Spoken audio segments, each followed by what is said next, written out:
Parmi les preuves avancées, une photo que le groupe d'experts dit avoir consultée. On y voit un militaire congolais identifié comme le colonel Claude Rouzimbi et 13 militaires rwandais. Le cliché aurait été pris vers le mois de mai alors que le colonel Rouzimbi servait, selon les experts, d'officier de liaison entre les FARDC et une unité rwandaise en opération dans le Nord Kivu.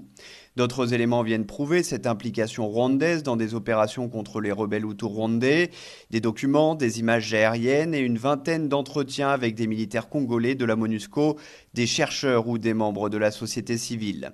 Cette présence a pourtant été pointée du doigt par le chef d'état-major de l'armée congolaise en avril 2020.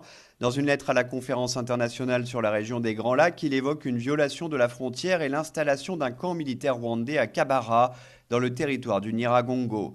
Le gouvernement de RDC n'est pas sous embargo, mais tout soutien en armes ou en troupes étrangères doit être formellement notifié au comité des sanctions. Or, interrogé par les experts, le gouvernement rwandais a nié par écrit la présence de troupes sur le sol congolais. Les autorités de Kinshasa, elles, n'avaient pas répondu au panel au moment de la publication du rapport.